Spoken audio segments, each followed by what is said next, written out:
Pinoy Love Story Series.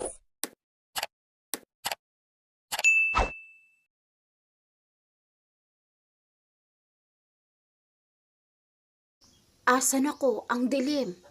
Shane, Bobot, Troy, asan kayo? Napakadilim. Tulong, maawa kayo.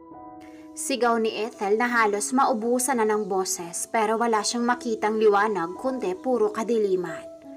Taong year 2000, mas lalong nag-boom ang career ni Ethel. Kabi-kabila ang project, isang product endorser at part-time model si Ethel. Mataas sa height na 5'9" at morena na naghahalong puting malagatas na kutis. Wika nga ng mga photographer. Unique ng kulay ng balat mo, Ethel. Naiiba. Morena pero maputi na sa camera. Love it. Grabe. Ang ganda mo. Sigaw ng mga photographer. Sa sukat ng kanyang magandang katawan, sino ba namang hindi lilingon sa dalaga at sino ba namang tatanggi na hindi siya maging model ng kanilang clothing line? Pinag-aagawan at mayat maya ang kanilang panliligaw sa dalaga na sila naman ang isunod na permahan ng kontrata. Galing sa pamilyang tama lang ang takbo ng buhay, hindi mahirap at hindi rin naman mayaman. Bunso sa dalawang anak ng mag-asawang guro at pareho ng retired kaya naman maiedad na rin sila. Mapa, pahinga na lang kayo at ako na ang bahala sa lahat. Ako naman ang bahala sa inyo, tapos na po ng inyong paghihirap. Wika ng dalaga sa magulang. Ang ate naman niya may pamilya na at isang nurse sa bansang Canada. Solo na sila sa bahay nila sa Laguna. Nakapundar na ng sasakyan si Ethel at nag-aral na rin siyang mag-drive. Nagbabiyahe siya araw-araw mula Laguna hanggang Makati at sanay na siya sa ganoong senaryo. Sa location site. Ano ba ang nakikita nila kay Ethel? Para sa akin, wala namang kakaiba. Mga bulag ba ang mga yan? Saad ni Shane, isang mistisang modelo din. Kaya lang hindi siya mabenta kumpara kay Ethel. Ayan ka na naman, Shane. Ang kilay mo pakibaba. Inggit ka na naman, Bishi. Wika ni Bobot, isang baklang makeup artist nila. What? Inggit? No way. Halata, Bishi. Don't deny na kasi. Bobot, kilala mo ko. Wala akong insecurity sa katawan. Kung si Ethel din lang, hindi na uy. Sa bagay, di ba kasabayan mo ang iba pang sikat na artista ang may hawak sa inyong sikat na manager noon, di ba? Anyari, Bishi, bakit parang naiwan ka yata nila? Ako ang tumigil, Bobot. Nag-asawa ko ng amboy. Tapos sa dista na, wala pang datong. Kaya heto, back to reality. Ang sabi? Okay, sige, payag na, pero hindi ganyan ang kumalat na chismis noon. Iba ang balitang kumalat. O ayan, tapos na sa Ethel. Ikaw na yata ang isasalang. Nag-shave ka ba? Two-piece yata ang attire ngayon, Bishi. Saad ni Bobot. Kainis, hindi eh. Two-piece ba? Lagot ako, baka magkalat ako, Bishi. Sagot naman ni Shane. Miss Shane, pakisuot po, then ikaw na ang isasalang at papahinga lang si Miss Ethel, then siya na uli. May humabol kasi, nakuha na rin niya yung project, kaya pakibilisan po ha. What? Tapos ako, eto lang. Pangit na two-piece, worth 20k lang ang project samantalang si Ethel. Millions? Damn, kakainis. Wala na ako sa mood. Wika ni Shane. Arte mo naman, Shane. Feeling mo naman, sikat ka. De, sige, go. At kay Ethel na rin yung project na yan. As if naman, kakulangan ka. Pasalamat ka nga, isiningit pa kita. Galit na wika ng isang talent manager. It's okay. Sige po ako na, isusuot ko na to. Wika naman ni Shane. Gosh, ano ba naman, Shane? Ang dugyot mo, hindi ka nag-shave. Oh my God! So unprofessional mo naman, naku. Huwag na nga, break tayo. Nilapitan ni Ethel sa Shane. Besh, tara sa CR mag-shave ka. Kaya lang, lalong mahahalata kasi pag biglaan ng shave. Saad ni Ethel. Get lost. Plastic ka. Kung di ko pa alam, tumang-tuwa ka at napahiya ako. Mayabang ka, na negra ka naman. Sigaw ni Shane at umalis na sa location site ang dalaga at walang pumigil dito. Ethel, hayaan mo na siya. Kanina pa mainit ang ulo nun. Wika ni Bobot. Natapos ang pictorial at after lunch na rin. Talagang mabait si Ethel. Nilibre niya ang staff at crew maging ang mga makeup artist at nagsalo-salo sila. Kaya naman maraming puri lagi ang nakukuha ni Ethel sa mga katrabaho niya. Post agad ni Bobot ng kanilang pagkain at may caption na, "Libre ni Miss Ethel, mabait na, maganda pa. Sa mga insecure, punta ka na sa Mars." At nakita ni Shane ang lahat. Nasa kondo na siya ng mga oras na iyon. At ang bumulaga sa kanya ay ang mga bills at first warning ng opisina ng kondo at mga bayarin at warning na rin ng bangko sa kanyang credit card. Nakakainis talaga, nakakainis. Dumaan ng buwan at nanatiling walang project si Shane. Marami na siyang hiniraman at ang iba naniningil na. Kaya agad naman siyang nagmamakaawa sa kanyang handler na ikuha na siya kahit 10K lang ang kontrata, papatusinan niya. Bagong location at bagong project. Sa labas naman ang kanilang location ngayon, kaya masaya si Ethel at pang-cover naman ng isang brochure ang kanyang gagawin ngayon. Mga beauty products at mga summer clothing na talagang bumagay kay Ethel. Million contract na naman ang kanyang ginagawa, kaya naman marami ang naiinis at inggit at marami din namang natutuwa. Marami nang ipon sa bangko sa Ethel at halos hindi na niya ito nagagalaw. Ang nagagastos lang niya ay ang mga bonus at tip na bigay ng malalaking company na ini-endorse niya. May sarili kasi silang lupa't bahay kaya naman walang problema sa tirahan ni Ethel. Bukod pa ang pinadadalang tulong ng kapatid niya ay sapat na. Lord, salamat po sa blessings. Hayaan niyo. Tutulong po ako sa mga walang-wala ng pag-asa. Wika nito. Mas lalong nakilala sa larangan ng modeling si Ethel dahil na rin sa kanyang alindog, na wala pang nagagalaw ang siyensya. Di tulad ng ibang modelo, lahat na naipagawa na nila. I like Miss Ethel. Berhin pa ang kanyang katawan mula ulo hanggang paa at ang kanyang pagkamorena, yan ang hinahanap ng lente ng aming kamera. Puri ni John Rostico, isang batikang photographer sa buong Pilipinas. Hanggang sa commercial ng shampoo, Colgate at pagkain. Si Ethel na halos lahat ang nakakuha ng project. At dahil dito, marami ang nandiligaw sa kanya ng mga anak ng mga business tycoon sa Pilipinas. Kaya bulong-bulungan na baka raw lumaki na ang ulo nito. May nagre-regalo ng alahas, kotse at kondo. Lahat tinanggihan ni Ethel. Iba talaga si Ethel, biruin nyo.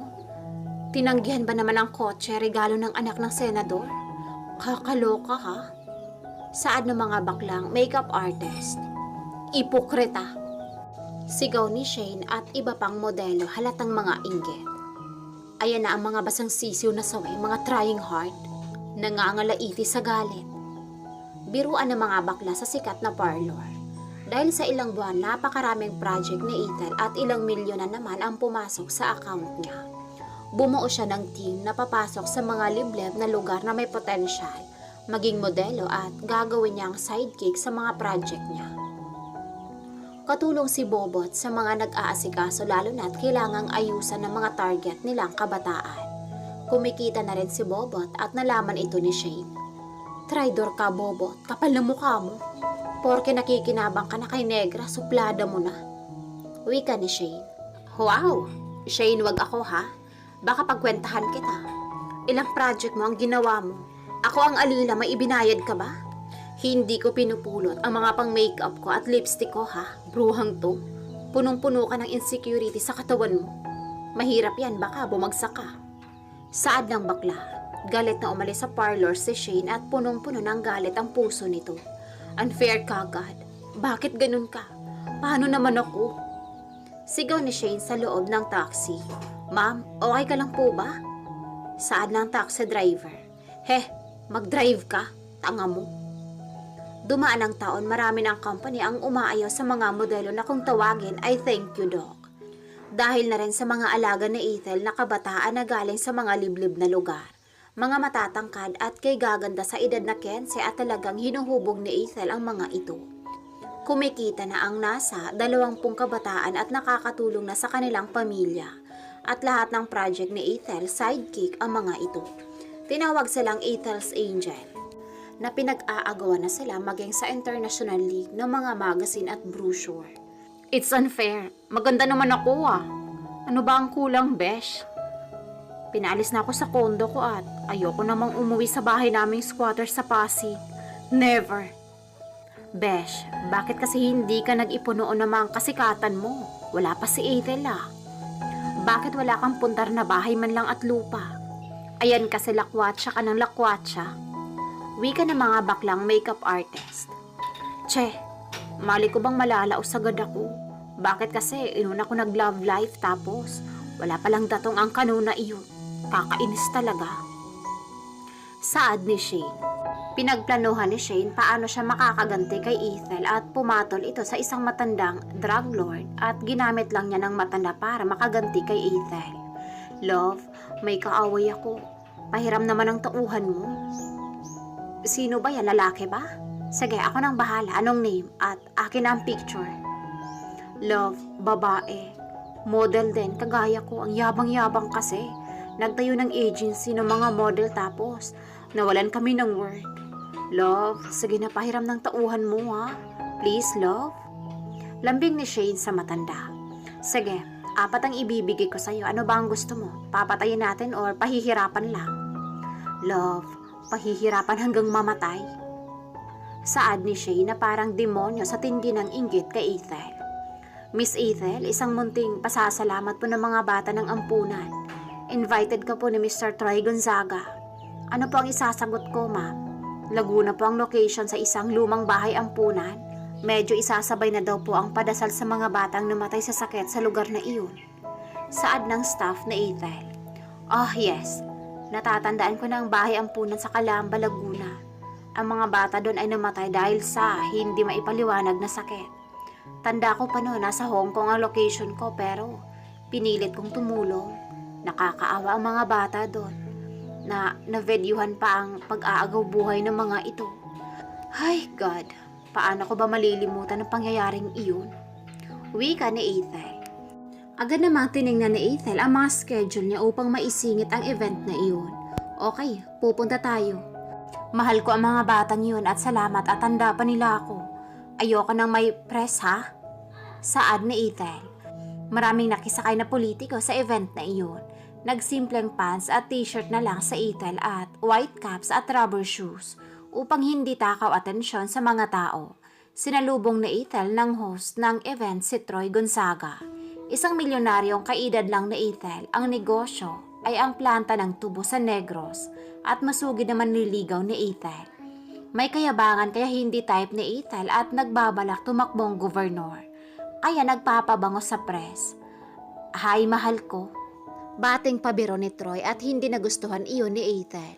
Tumango lang sa Ethel at umiwas na. Nahalata naman ni Bobot kaya hinila agad nito sa Ethel at inilayo kay Troy. Sayang ka Ethel. Ayoko man pero kung hindi mo ako type, diwag. Mabubulo ka kasama ng mga uod at walang makikinabang sayo. Bulong ni Troy. Walang kamalay-malay sa Ethel na anak si Troy ng kinakasama ni Shane. At ang lahat ay planado ni Shane at kontrolado nila ang sitwasyon. Hello Dad, okay na po ang lahat. Pakisabi kay Shane, huwag nang magpapakita dito para safe ang ating plano. Wika ni Troy sa ama sa kabilang linya. Dumako na ang lahat sa main event, ang bagong gawang building na donation ni Troy. At siya din ang nagplano ng style nito. Isa din kasing civil engineer si Troy at walang kaalam-alam sa Ethel ang basement ng building ay ginawa para sa kanyang kamatayan. Ang building na iyon ay ang dating lumang building kung saan namatay ang daan-daang bata sa sakit na mahiwaga. At walang makapagsabi kung saan nagmula. May nagsabi na gawa din ng tao dahil sa dami ng bata. Wala nang maipakain ng namamahala kaya pinatay na lang daw iyon ng kumalat na balita na hindi naman pinaniniwalaan ng pamahalaan. Beshi, nangingilabot ako, ewan ko ba? Saad ni Bobot. Ewan ba, ako din baka. Andito pa ang mga bata sa lugar, nakakaawa naman. Sagot ni Ethel. Nagmisa na ang pare at lahat ay naging kakaiba ang pakiramdam. Hindi lang sina Bobot at Ethel. Matapos ng misa, nagkainan na ang lahat pero si Shane bigla na lang sumulpot sa event. At halatang nagalit si Troy. Bakit pumunta ka pa dito? Tigas ng ulo mo. Why not? Gusto ko lang makita ang pinakamagandang modelo sa Pilipinas sa huling pagkakataon. Bahala ka nga, aalis na ako. Asa ng mga tao ni Dad? Baka mamaya madamay pa ako. Masira ang career ko. Wait, idadamay ba ang baklang yun? Sabay turo kay Bobo, tanong ni Troy. Oo, total. Lagi na lang niyang pinagtatanggol ang Ethel na yan. Sige, bye Troy. Saad ni Shane. Habang nagsasalita ang namamahala ng bahay ampunan at isa-isa nang nagsasalita ang mga mayayabang na nakikisawsaw ng mga politiko. Naglakad-lakad si Bobot at Ethel sa paligid at lumanghap ng sariwang hangin at sinamantala naman ni Shane ito. Hi Ethel, ganda mo today.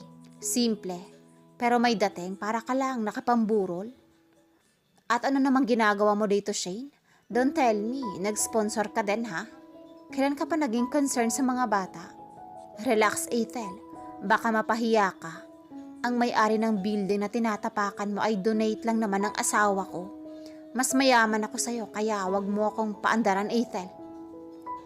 Talaga ba? Di congrats. Asawa or kabet? Haha. Wika naman ni Bobot. Haha ka rin, baklang baboy ka.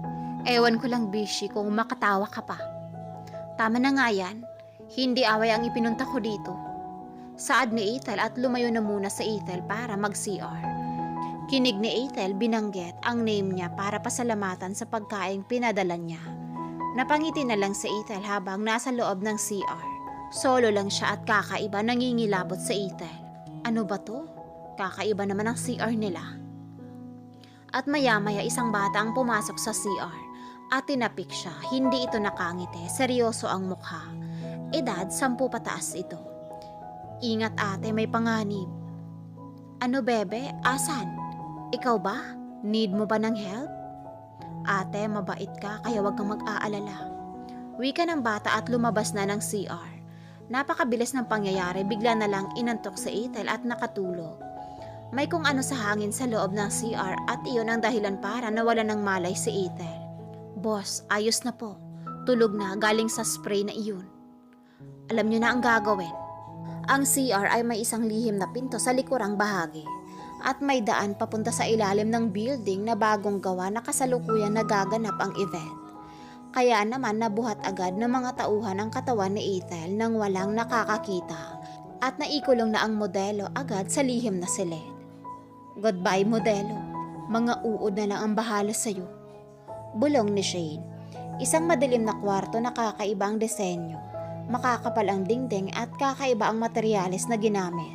Yung tipong kahit magsisigaw si Ethel walang makakarinig at ang hangin limitado kaya mabulok man ang katawan ni Ethel walang makakaamoy.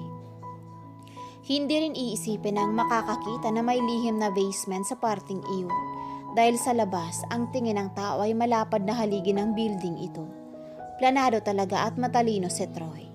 Hindi napadamay si Bobot, nakabalik kasi agad ito sa madaming tao. At ang sunod na plano ang alisan ang kotse ni Ethel at mag-text kina Bobot at sa mga staff na umuna na siya sa Maynila. May kadayaan itong si Ethel. Guys, nag-text si Madam. Umuna na daw sa Maynila, may bigla ang tawag daw sa kanya sa project niya bukas. Sinong sasabay sa akin, humanda na at ang mga gamit, ilagay na sa sasakyan ko. Wika ni Bobot. Pero habang nagbabasa ng text si Bobot at nag-aalisa na rin ang lahat, isang bata ang lumapit kay Bobot. Kailangan ng kaibigan mo ang tulong. Ha? Ano yun bata? Hindi ko magets. Saad ni Bobot at nanindig ang kanyang balahibo. Tulungan mo ang kaibigan mo. Wika uli ng isa pang bata at umalis na ang mga ito. Naiwan si Bobot na tulala. Ano ba yun? Bakit ako'y kinikilabutan? Kakainis naman mga bata to. Bakit ganun ang aura nila? May sakit ba ang mga batang iyon? Bulong ni Bobot. At sino ba ang kaibigan ko? God, help me po. Mambot, tara na po, nasa sasakyan mo na ang lahat. Heto po ang susi. Saad ng staff na Ethel. Akmang lalakad na si Bobot palabas ng building nang dumako ang mata niya sa babang bahagi ng lugar. At may mga bata na kumpul-kumpol at nakaturo sa babang bahagi ng building. Madami ang mga bata at nakaturo lahat sa lihim na silid. Love, salamat. Nabiyahe na kami pabalik dyan at si Troy, kanina pa umalis. Sige love, bye. Love you. Wika ni Shane sa kanyang lover na matanda. Let's yung batang yun ah. Munti ko nang mabangga. Saad ni Troy. Shit, pag nabangga naman, iiyak-iyak ang mga patay gutom na magulang. Shit!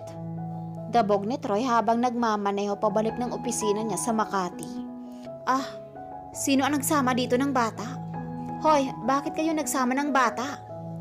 Sigaw ni Shane, isang bata ang nakaupo sa likuran ng van niya. Aba ma'am, kaming 4 lang ang sumakay dito kanina. Malay namin, may sumabay palang bata. Sagot ng isang tauhan. Itigil mo nga, ibaba nyo yan. Baka mamaya may dala pang sakit. Iyo, kadiri. Wika ni Shane. At nang ititigil na ng driver ang van.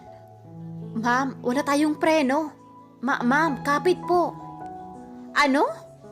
Lintik kayo ang tatangan nyo. Sigaw ni Shane. Si Troy naman may nag-call kaya akala niya importante kaya agad niyang pilit inabot ang sipi na nasa bag niya. Nako naman kung kailan nadadrive sa katawagan ng tawagan. Mga leching to. Saad ng binata. At pilit na tong inabot ang bag niya nang biglang may tumawid na namang bata. Lintik na batang to. At nawala sa linya si Troy at nabangga nito ang kasalubong na truck. At sa bahay ampunan naman hindi pa makaalis si Bobot. Bakit ganoon? Parang may mali kasi. Sino ba kasing kaibigan ko tapos? Ano ba ang itinuturo ng mga batang to? Sa loob ng lihim na silid. Asan ako? Ang dilim. Diyos ko ho. Asan ako? Bobot, Troy, Shane. Asan kayo? Tulong! Ang dilim! Sigaw ni Ethel. Ate, kumapit ka. Huwag kang matakot. Pangako, tutulungan ka namin. Bata, bakit tayo nandito ha? Okay lang ba kayo? Lapit kayo sa akin. Yumakap kayo. Dasal tayo ha? Wika ni Ethel. Si Bobot naghanap ng staff ng bahay ampunan at ilang tauhan sa lugar. Manong, taga dito ka ba? Tanong ni Bobot sa matanda. Opo, janitor po ako. Bakit po? Ano bang meron doon? Parito nga po kayo. At hinila niya ang matandang papalapit sa babang bahagi ng building. Diyan Manong, ano ba yan? Hindi ko din po maunawaan bakit may ganyan dyan. Kita ko po nung ginagawa ito para yung isang kwarto. Buksan nga natin, Manong, kasi may mga bata dito kanina nakaturo tapos kaibigan ko daw. Ewan ba? Magulo. Pakitulungan nga po ako. Saad ni Bobot. Okay po, sandali. Nag-ikot sila at naghanap ng pintuan pero wala silang makita. At isang bata na naman ang nakita ni Bobot at itinuro ang kadena. Manong, ayun po. Parang may kadena po pero ewan, ano ba to, pinto? Pagtataka ni Bobot. Nako, baka pagalitan ako Baka po stockroom yan. Pero dapat alam ko yan. Saad ng janitor. Manong, buksan mo. Basta, iba ang pakiramdam ko. Tsaka Manong, sino ba aring mga bata are? Bakit sila nasa labas? Tanong ni Bobot. Bata po? Tayo lang po ang tao dito Sabi nito at sinira na ang kadena. Sa loob ng silid. Ate, lalabas ka na. Talaga, bebe? Paano mo nalaman? Basta ate ganda, ligtas ka na. Payakap nga, bebe. Natatakot ang ate. At biglang nakakasilaw na liwanag na halos parang mabubulag si Ethel. God, Beshi, anong ginagawa mo dyan? Akala ko nasa Maynila ka na. Sigaw ni Bobot. Besh, salamat hindi mo ako iniwan. Sigaw ni Ethel. Manong, tawagin mo ang namamahala ng bahay ampunan. Dedemanda ko sila. Galit na sigaw ni Bobot. Hirapang tumayo si Ethel at agad namang nailabas siya ni Bobot at sa tulong na rin ng mga bata. Inalalayan sila papanhek sa itaas ng bahagi ng building. Mga bata, salamat sa inyo ha? Wika ni Ethel. Kumaway papalayo ang mga bata na sa 10 ding kabataan, edad 10 pataas. Nakangiti at lumayo na sa kanila. Buong akala ni Ethel at Bobot, mga bata ng bahay ampunan ang mga ito. At bumalik na sa kwarto nila. Sino ang may kagagawa nito? Dedemanda ko kayo. Sigaw ni Bobot sa staff ng bahay ampunan. Sir, ma'am, andito pala kayo. Akala namin, wala na kayo dito. Bakit po? Anong nangyari? Sagot ng namamahala ng bahay ampunan. At sinabi lahat ni Bobot ang nangyari. Takang-taka ang mga namamahala ng bahay ampunan. Wala daw silang alam na ganoong silid at sino daw ang mga bata. Samantalang bawal daw lumabas ang mga alaga nila. At ang mga ganoong edad raw ay wala na silang alaga sa ngayon. Edad 5 pataas lang daw ang mga alaga nila ngayon. At ang mga batang nakita ni na Ethel ay edad ng mga namatay sa sakit noong 2015 pa. Bishi, iniligtas ako ng mga batang kaluluwa na nandito pa sila. Hagulhol ni Ethel.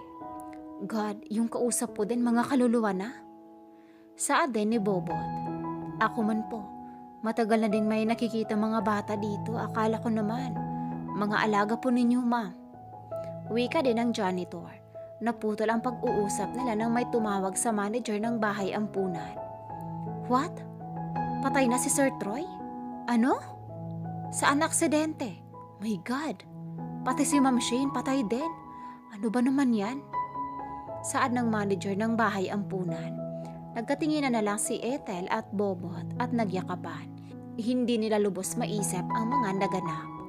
Beshi, alam ko na ang lahat. Huwag na tayong magtanong pa. Wika ni Bobot. Bago umalis si Ethel, nagtirik sila ng kandila sa paligid. Ramdam na ramdam ni Ethel ang lungkot. At may naaaninag siya sa malayo, maraming bata. Pero nakangiti na sila at kumakaway. Salamat mga bebe.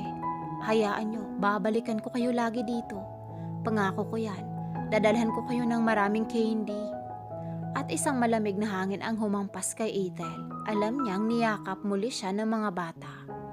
Lumipas ang mga buwan ay nag-boom pa rin ang career ni Ethel. Dahil sa likas na mabait ang dalaga ay maraming nanliligaw dito. Pero sa isang ordinaryong lalaki lang siya nagkagusto. Para sa kanya kasi ay hindi basihan ng yaman. Nakabase pa rin ang dalaga sa ugaling meron ang lalaking minamahal. Yes, Julio, sinasagot na kita. Wika kong nakangiti pa sa binata. Talaga, Ethel? Sinasagot mo na ako?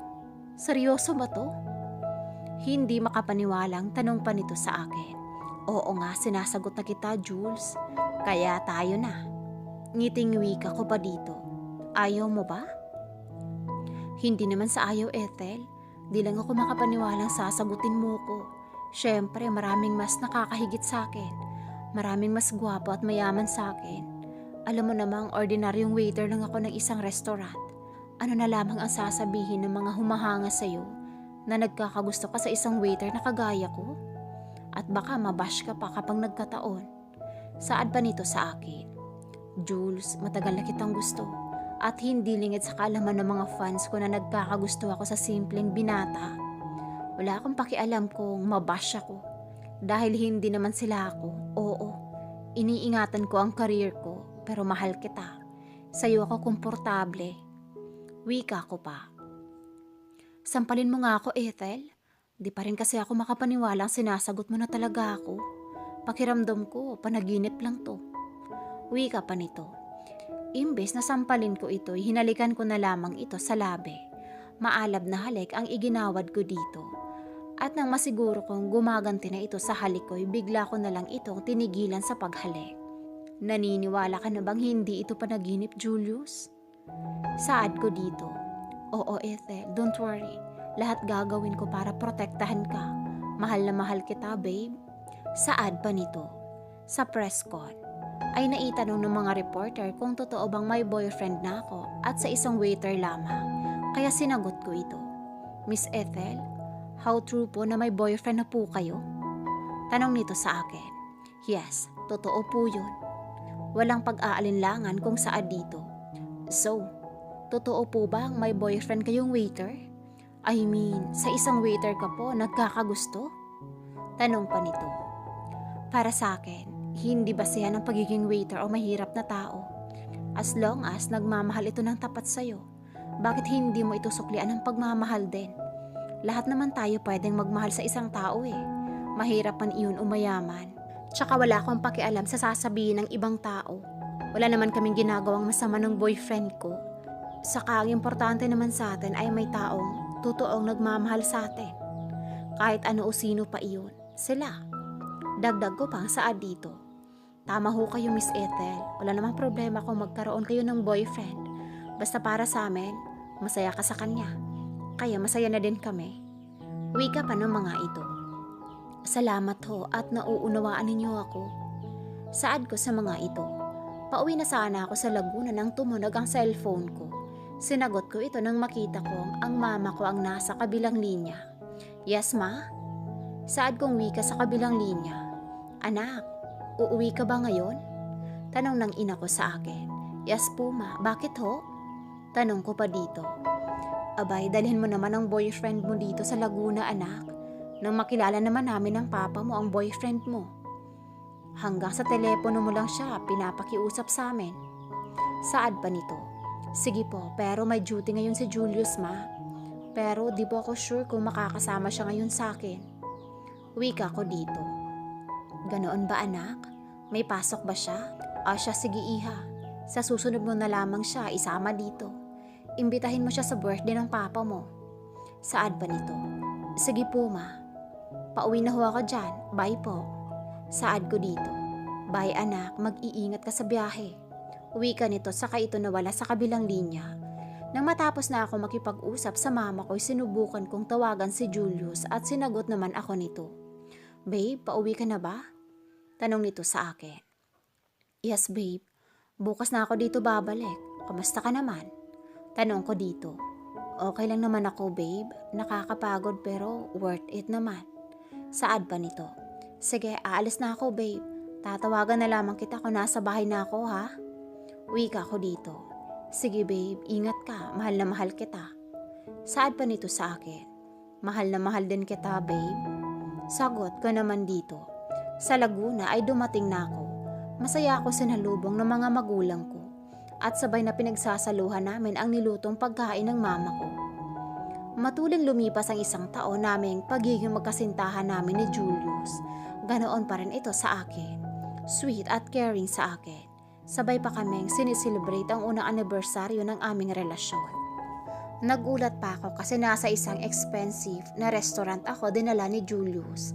Baka kasi kapusin ito sa pera dahil alam ko'y mahal ang naturang restaurant na pinasukan namin. Kaya naisip ko kung sakaling kulangin ang budget ni Julius ay andyan naman siya para makihati sa gastos dito.